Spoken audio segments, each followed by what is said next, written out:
Thank you so much for being there, and I'm being joined by Dr. Fulani Dele, who is a business entrepreneur and public affairs analyst. He's live for us in the studio. First of all, we'll begin with President Bola Ahmed Tinubu's visit to UK. A very good evening, sir, and thank you for joining me. Yeah, very well. Thank you for having me. Good evening, Nigerians. Right. Now, this is Nigeria's first visit to UK in 37 years. Beyond the ceremonies and the symbolism, what should Nigeria realistically expect from this trip? Yes. First of all, the visit is not for merriment. The visit is a diplomatic visit that has been thought through over a period of time, because if you want to have a kind of a diplomatic visit, arrangement would have been made over a long period of time, and then stakeholders and all that also would have been involved in all of this. I think it was made clear. The visit of President Tinubu to the Windsor Castle is basically for one, to further cement Nigeria-UK diplomatic ties. Okay. And beyond the diplomatic relationship, is also to unlock economic opportunities in the area of trade and investment, in the area of financial cooperation, and also, counter-terrorism.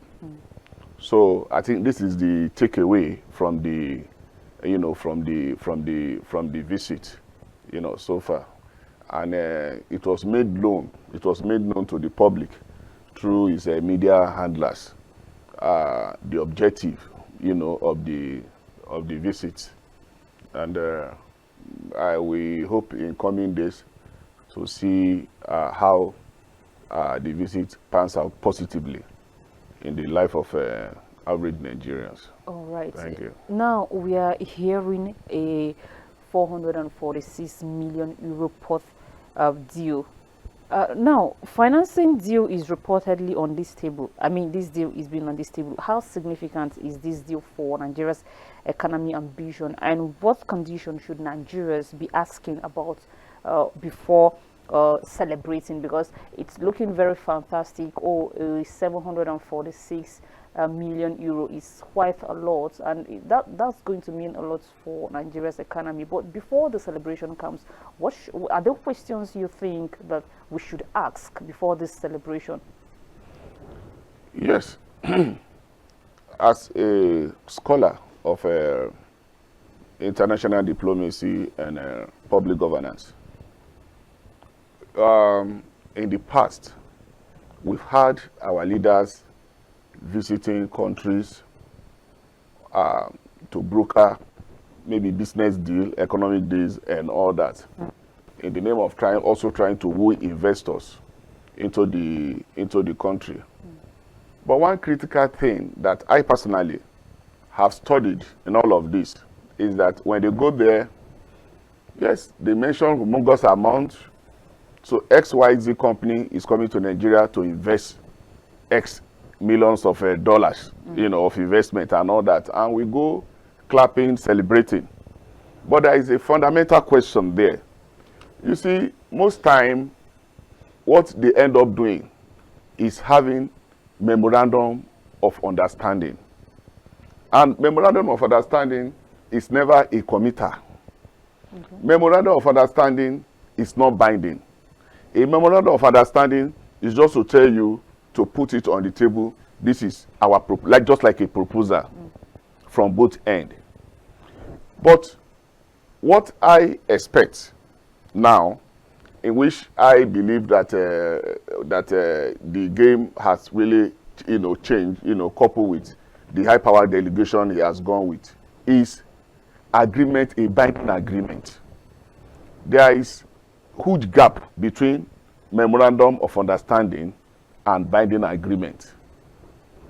The expansion of our port, particularly maybe the Tekan port, the expansion of it, whereby British investors want to come and invest in our port. And if you look at Nigeria revenue generating system, after what we get from the crude, the next thing is what we get maybe from customs, maybe via ports, via the seaports and all that. And the seaport has not really been used to its maximum capacity. So we need to unlock whereby some opportunities will come in, and the level of vessels that come into the country, because there are some vessels that would rather feel maybe they will go to other parts of the of West African country instead of coming to Nigeria, maybe for some reason, maybe because of our level of harbor services, at the port. And yes, to invest such humongous amount in our, fine, but it shouldn't be left at just a mere talk or a mere memorandum of understanding. There should be an agreement that will be binding, because if there's an agreement that is signed between UK investors and Nigeria, it will give us a kind of assurance or assurances, whichever way, to know, okay, they've committed themselves, and we know what it is. When an agreement is made, when you try to back up from that agreement, there are consequences, there are legal consequences, and all that. So I think that is one thing we should hold on to.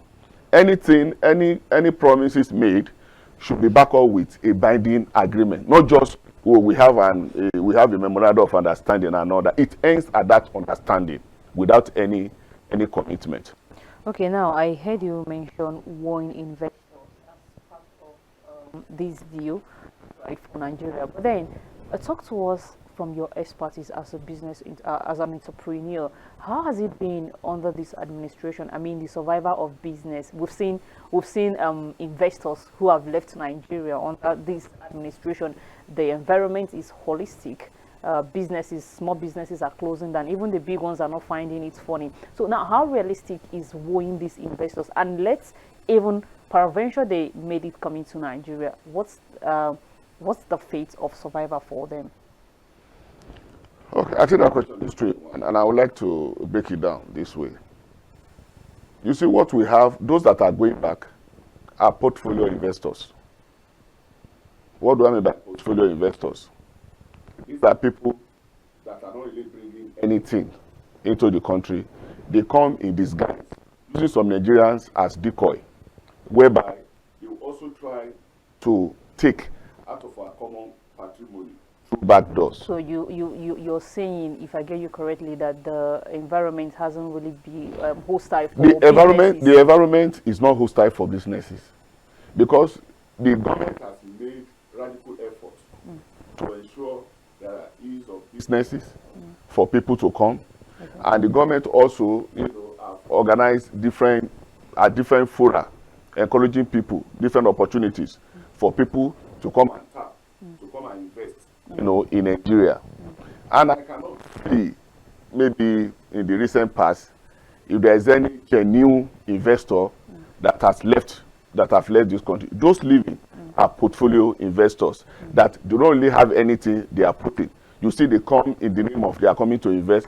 Before you know it, they turn themselves to contractors, and that's what they do. Okay. A few months ago, it was shown on on the TV and all that, when EFCC clamped down on some Chinese company, and they rented very good edifice, in Ibro area in Lagos, and what they do is they just work with laptop, employing innocent Nigerians. At the end of the day, what EFCC uncovered they were just scamming Nigerians. But foreigners. Yes, foreigners, yes, Chinese. So, and from out there, when you look at that edifice, I'm talking about building of that worth several billions, of naira. You just look at that. Oh, they should, they may be doing a very good business here, whereas it's not. So it's only the portfolio investor that are going. The business, the issue of visa arrival, and even let's even move to the microeconomic aspect, whereby small businesses have been encouraged, whereby to get this small business registered is free. Okay. Do you understand? It's free. And the small and medium enterprise, small scale enterprise agency has also, they came forward to also encourage Nigerians, to approach them for loans to start small business. And these loans are free interest loan. So I believe the government, in that aspect, you can give it to them, because I've been following that trajectory over a period of time, and I personally, I'm a good beneficiary, of this, gesture from government. I'm a good beneficiary of it, so I can speak from a position of strength, because as a business entrepreneur, I know what I have benefited. And I think the challenge basically over this is that the handlers are not doing much, awareness or publicity, on this, because there are some things I will inform some of my friends about, maybe opportunity that you can grab in this administration, to assist your business. And when I tell them, they see it as a news. It becomes strange to them. All right. And all that. So I believe there should be an effort to do a kind of a radical, orientation, publicity, awareness, and let businessmen and women, even at whatever strata, to know what the government is doing to assist them. So in summary, the business environment in Nigeria is not hostile. Okay. But that does not take away the fact that I see some skirmishes, as it may be, Nigeria. Okay. The way we do our thing. Issue of power, it's a great concern. Yeah, it's a great concern, and we've been on this for decades. We always hope it's going to be, and we are still hoping so seriously that if we can overcome that issue of power challenge, then it will also bring like a solace of succor to the life of businessmen and and women. Then we have the security area too, which I believe we are going to talk about, in the other part of the interview, because it's also a challenge, definitely. And that is why government is trying so seriously to make sure the issue of security, insecurity is abated, and that has necessitated most of this, what we call in diplomacy, shuttle diplomacy by Mr. President.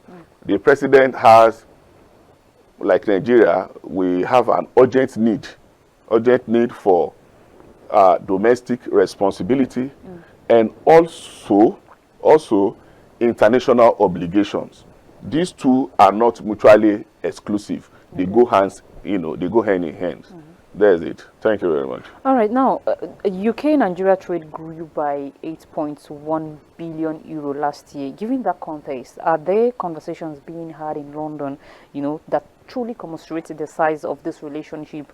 And in other words, are we still leaving value on the table? Yeah. You see, when you're talking about world economy, or when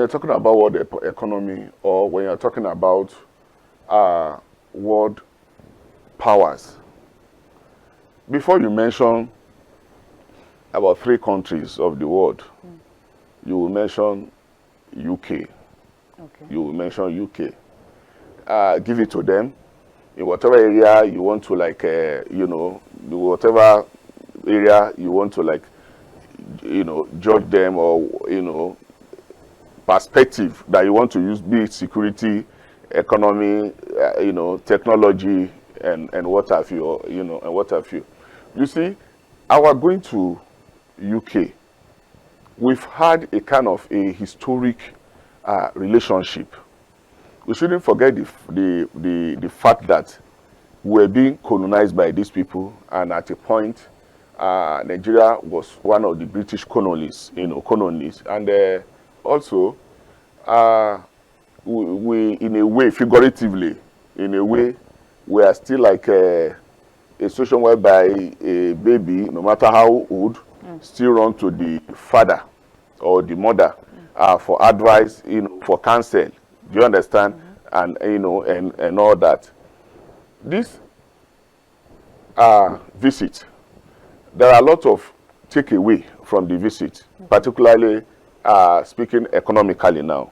There are a lot of takeaway because the visit also will give us a platform whereby Nigerian government and our investors will sit with the UK government and their investor also. There will be cross-fertilization of ideas. Notes will be compared. Networking will happen at that level. And the take home from that, is how they be doing certain things that we are not doing correctly.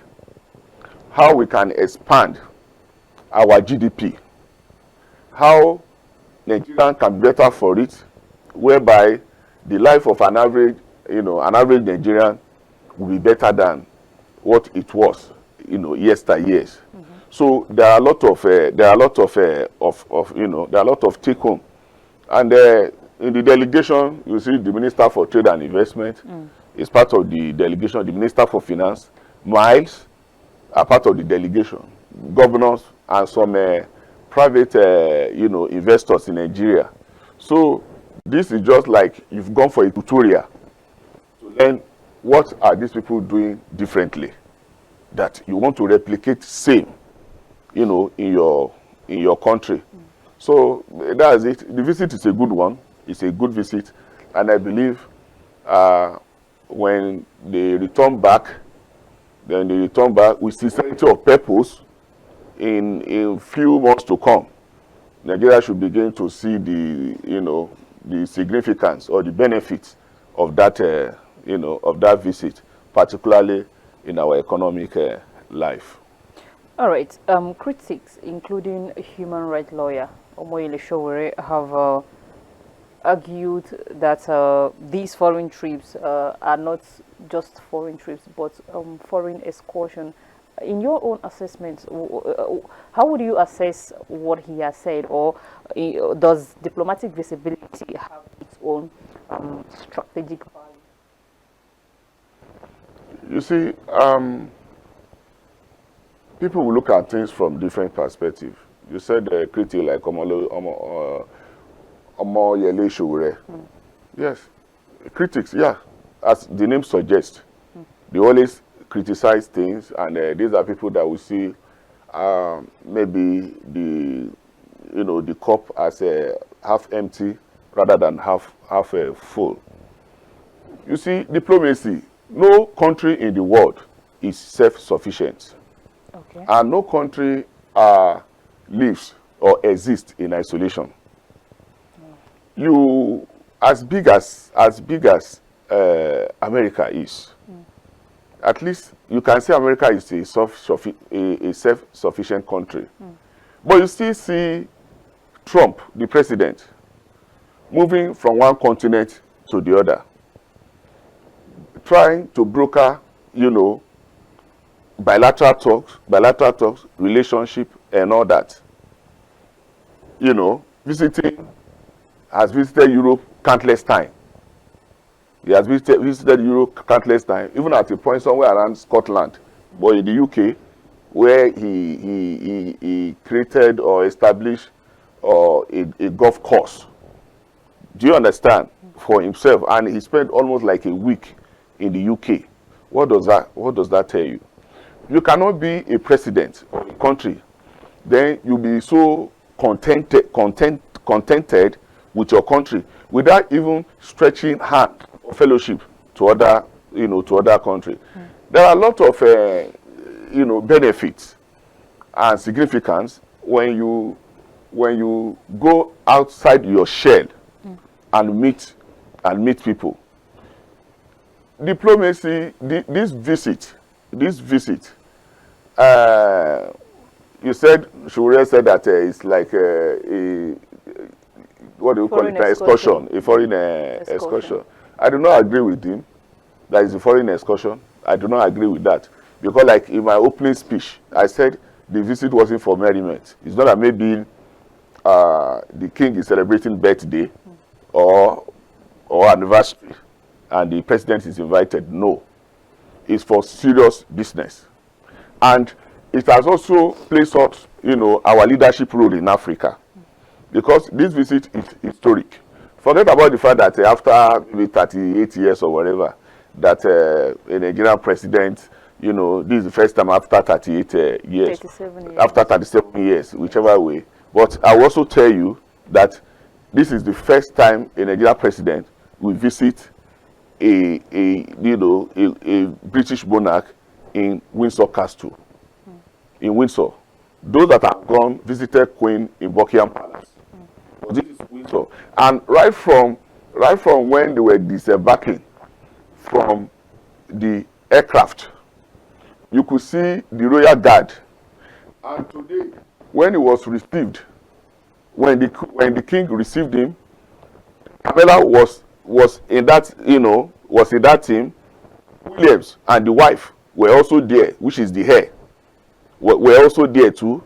And you could see the royal guard, how they received him and all that. It's something monumental, even in the Committee of Nations, particularly in Commonwealth, is something that Nigeria has risen its head tall in Africa. We've taken again that leadership role. Because, let me paint this scenario to our viewers. If one is privileged to meet Mr. President, okay, let me draw it home now. I have a friend. That my friend once met with Mr. President. Do you understand? Somewhere in UK.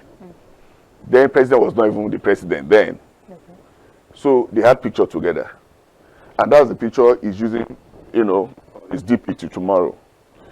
But when anybody sees him, before this guy could go close to president and have picture together, definitely you see people calling him.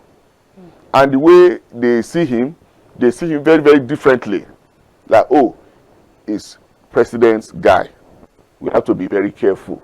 Do you understand? Okay. So we should give him some level of respect and and all that. I just have to bring that to the fore just to assist the discussion.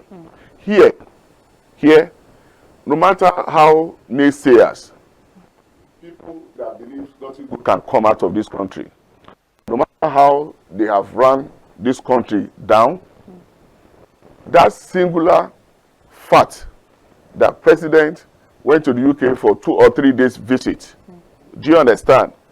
We change the narrative, we change world perspective about Nigeria and Nigerians. So the world perspective will change because they know this guy has a strong tie with the UK. Nigeria has a strong tie with the UK, and we have renewed it again because in the past it seems the tie was shaky and maybe it's fragmented. But now with this visit, it has been cemented, and people that will be dealing with us, even investors that were still thinking, dilly-dallying whether to come to Nigeria or not to come, this visit is a booster for them to come to the country. So, in summary, it's not a foreign excursion. Okay, but then we've seen a number of foreign visits by this current government, and we agree that international relationship is, of course, a window for national growth. But in your own assessments, would you say these visits have truly impacted the lives of ordinary Nigerians? There are some. Thank you for that question. And it's a question of great concern to well-meaning Nigerians. Because, like I said something in the course of my discussion, I said in the past, most of these visits are just MOU, Memorandum of Understanding. Oh, you promised to do this or to the proposal. There is no binding agreement. There's no binding agreement in the past. And that is also what had happened, by his predecessors. When you have opportunity to have a bilateral talk, a diplomatic talk with foreign countries, and there's no any binding agreement, the whole thing will just end on that discussion. No follow-up. Because if there are binding agreements, there will be policy back home. There will be domestic policy to cushion that agreement. And before you know it, you see work in progress. And this will now translate to the life, changing the life of everyday Nigerians. Now, this visit and some of the visits in the past, particularly the visit to Brazil. Okay. The visit to Brazil then, because I followed that visit very critically, when Petrobras promised to come and invest in Nigeria. They were in Nigeria before, they went back. Because of the hostile environment. Yes, then particularly during the military. Now, they want to come back to Nigeria. Coming back to Nigeria, yes, when they eventually start, their business in Nigeria, they are going to be ease of life for Nigerians. And also, when policies are made, to answer your question directly now, when policies are made, that policy, before you see the effect, before you see the effect of that policy, will take time. Every policy made has timeline. Every policy made has timeline. It's not that maybe the policy, you begin to see the effect of that policy the very day that policy was made.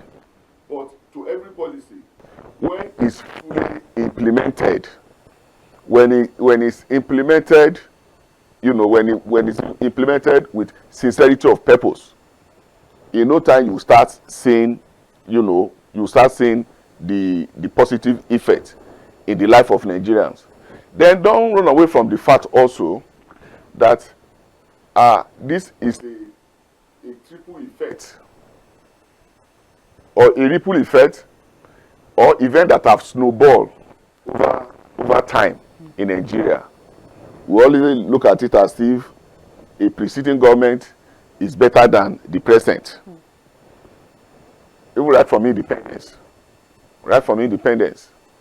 You'll be, for how long now I will be talking about the issue of power. We'll be talking about that for decades. And nothing has been done. For how long now I'll be talking about NNPC not being able to refine crude, that they have to take it out before even Dangote comes on board. We'll be talking about that for like 4 decades. To be conservative, for like 3 decades now. We'll be talking about refining. Talking about power, I mean, is there hope for Nigerians? And I heard when you say that plays a significant role for business owners. Now, the presidency has left the national grid. Is there hope at the end of the tunnel for this when it comes to power in Nigeria, considering the fact that the presidency have left the grid, and they also promised 24 hours light during a campaign and the rest of it? You see, the national grid, as we speak, each time, sometime, our power has not really not been stable. Sometimes you have it better, and there will be a kind of a relief, and later you will find out that this is getting worse as it is presently. Yeah, because it's bad as we speak presently. Yes, part of this thing, the national grid has failed. You understand? Collapse, rather, that's the word, has collapsed, and we'll be hearing the issue of this collapse, and collapse over time. I want to believe that to privatize this issue of power wholesomely is still the best way to. Though Obasanjo tried it, and at the end of the day, some people use it to enrich themselves, whereby NEPA was sold, change and all that. Our national assets, as regard the power, were given to cronies, at a very, very ridiculous, very funny amount, and all that. But it's something that I believe that government should just hands off his hand and look for investors in that in that area, because it comes with a lot of complications. It comes with a lot of complications, because I could recollect vividly when President Olusegun Obasanjo appointed Chief Bola Ige, that became Attorney General of the Federation later, because he believed, that man, because of his impeccable, character and all that, that whatever is the problem in that power, that the man would be able to. Nothing came up. Nothing came out of it, at the end of the day. So fast forward to this administration. Yes, even at that time I saw Kenji Dam, on social media. What Kenji Dam is now. Kenji Dam is the shadow of what it used to be, and there is no any decisive effort to even bring it to life. In all of this, part of why the president, travel all this short diplomacy, is also to find solution to our power problem. But to me, I believe it's more of saboteurs.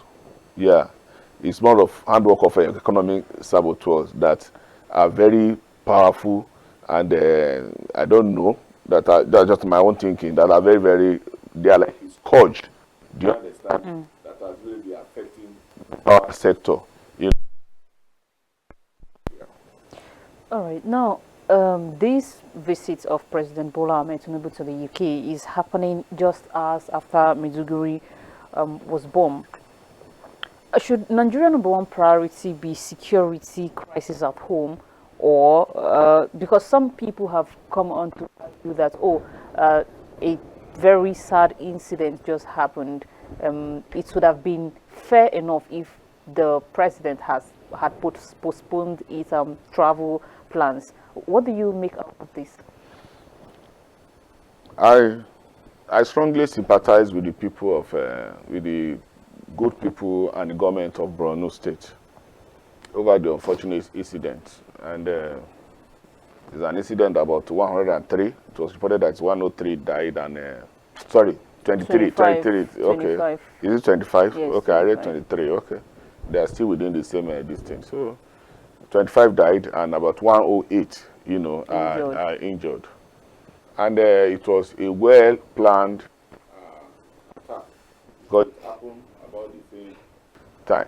We are seeing a resurgency. We are seeing a resurgency of insurgency now, because what happened in Borno, I thought we've gone beyond that, because over some time we've had a sense of relief that there's nothing like suicide bombing anymore. But now it's coming up, whereby the blast happened at the University Station Hospital gate, and Monday Market, and also the flyover close to the night post. You see, now the president traveling about the same time that this unfortunate event happened. I do not see the reason why it should stop the president from traveling. But why so? Good. Now, it starts, number one, it has to do with issue of psychology. When those that perform that dastardly act, if the president should halt his international trip because of that, do you understand? To them, they've achieved aim. They put the state on standstill. Then it will also encourage them to do similar things later. When president want to travel, oh, he's going to stop business, he's going to visit that area. Let's hit another, let's make another target. And again, the trip Mr. President made, the UK trip, like I said, was not for jamboree. Part of the reason why he has gone is about counter-terrorism. How they can also assist us to fight this scourge that has turned to menace in our society. How to put an end to them. It's one of the reasons why he has traveled. It's just like a father in a house and the son has maybe combustion. The next thing, the father ran into the bush to go and get some herbs and come back, prepare the herb, to take care of the child. Or the father trying, to be emotional, carrying the child, crying, being emotional because the child has combustion and all that. With the father that ran to the bush to get her prepare and apply it to the guy, and the child came out of combustion. That's just my analysis for this. Are you saying that this international visit would totally stop insecurity in Nigeria? You see, the thing is this. I said something when I was building on my points during my intro. This visit is a diplomatic visit at the highest level. And before you have such visit, schedule, date, time would have been fixed over time. And governance, appointments for that period will be put on hold. Stakeholders that will be involved in it have to also build their schedule around that time. When such sorry, I'm building up. Sorry. Okay. When such opportunity comes up, there is a bomb blast. Do you understand? You see, the president does not need to be there in person. That's why the president has a vice president, has ministers, then has head of security, agencies. I'm aware the vice president should be visiting, Borno on behalf of Mr. President. So the president not being there does not mean the president is not going to be there by proxy. What the president has gone to do also is important for the country and for the economy, for the country. Yeah. Going. See, if the president had changed his plan or did not go for that trip, let me tell you, they are not going to take us serious next time. Are you saying that the lives of this trip is more important than the lives of Nigerians? Because these Nigerians we're talking about are the same Nigerians who voted the president into office. So I'm thinking, are you saying it wasn't going to be possible, it wasn't possible at all for the president to have, written to the UK, telling them or informing them of the tragedy that has just happened and the state of the nation at the moment? Is that what you're saying? No, I think this is being misconstrued. No, I'm just asking. What I'm saying here is that the president can be there by proxy. It's not necessarily that the president is there physically. He can be there by proxy. Okay, what is he going to do in going there? Is he going to bring the dead back to life? It's just to go there to assure them, maybe sympathize with them, assure them, and reach out to the family. Okay, this is what government will do in this your trying time to assist you and all that. That's how the president can do, and someone can do that for on his behalf also. It's just unfortunate that this happened about the same time. But what the president has also gone to do in the UK is also to look for a way, particularly make security, make a kind of a security effort over there, whereby all these things we are seeing will be abated. He went to Turkey the other time. What does he go to do in Turkey? It's about military hardware. Dr. discussion. Let me ask you this. For instance, as an entrepreneur that you are, okay, you have a business trip to attend. A few hours before your trip, your wife is in labor. Which would you attend to first? See, there these are two different things. Governance at that level is different from business. Do you understand? Business is personal. Governance is a serious phenomenon.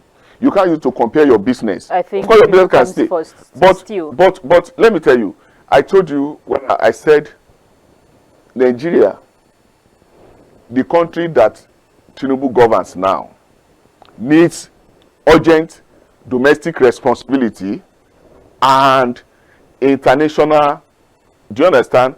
And what? Also international opportunities. And I said the two are not mutually exclusive. The two goes hand in hand. Do you understand? You cannot leave one for the other, because Nigeria does not operate in a vacuum. Even the money you get today, you know, the money you get today for infrastructure and all that, chunk of it, where do you get it from? You get it from abroad. Chunk of it, you get it from abroad.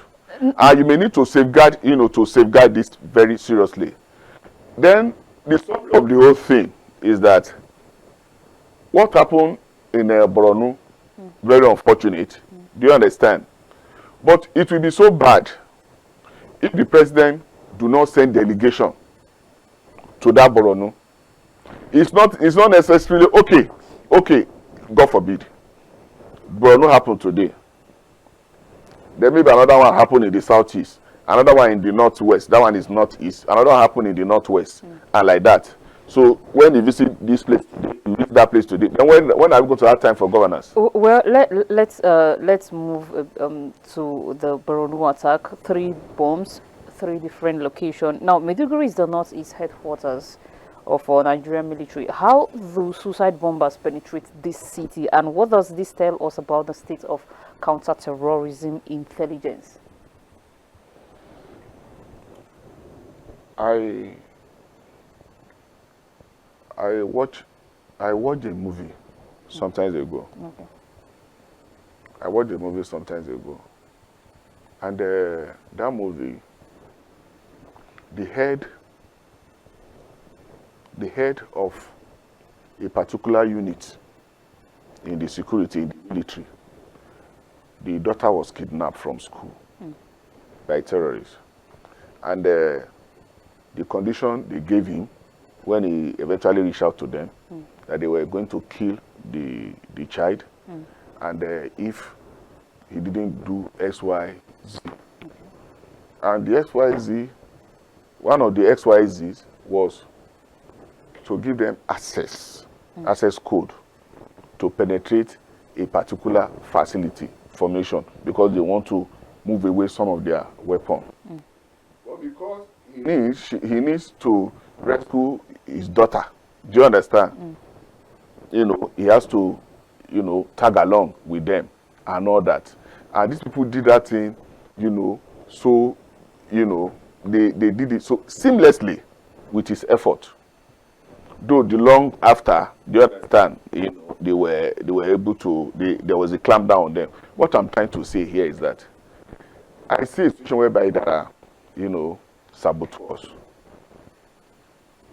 A situation whereby, because you ask yourself a question, when our military, when they get intels and they are moving to a particular area, why is it that each time they are moving, there's always a siege?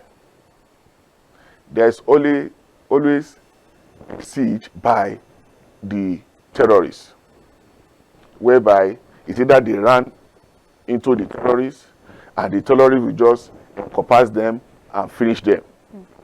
So you now ask yourself, what is happening here? Definitely, there are people that are giving these terrorists information. Even within the security, this thing, you cannot say wholesomely that there are no moles. There are moles within them, because the way these terrorists, the way they carry out their activities, you will know they cannot carry such activity out without an insider giving them information, providing logistics and all that. There are some things that happen that you just take aback, and you look at, is it possible? Can terrorists outrun Nigeria army? Because Nigeria army, they've gone through training, military training, all sorts of military training. What training? What training? Do you understand? What training does a terrorist have? What training? At best, just to carry AK-47 and know how to just set target and shoot. But Nigeria army, their training has gone far beyond, beyond that. But you see these terrorists sometimes, they run into it, they overpower them. So I believe it's more, and it's a kind of, when it's a kind of asymmetric warfare, it's very difficult, because you don't know who your enemy is, but they know you. You are a soldier, you want to take on them, they know you, but they are in the midst of people and all that. And secondly, I think there is all this agency rivalry, whereby, okay, some may want to take glory for certain things. There is no perfect sharing of intelligence among themselves. Do you understand? Yeah. There's no, okay, let me keep it, let me use this information for ourselves. So let's hand it so that they'll say, oh, so arm of the military or did this and all that. So they're supposed to work. Sometimes they work in silos. They work in silos, which I believe they're supposed to work in sync. Do you understand? And that is what has really where we find it. Sometimes they make a lot of gains. The military give it to them. They make a lot of gains by, trying to decimate these people. But the way they come, they reinforce and come and attack again, makes one to take aback. And I don't know how true is it that maybe when some people go on behalf of whatever to settle, pay some money, pay some ransom on behalf of some people and all that.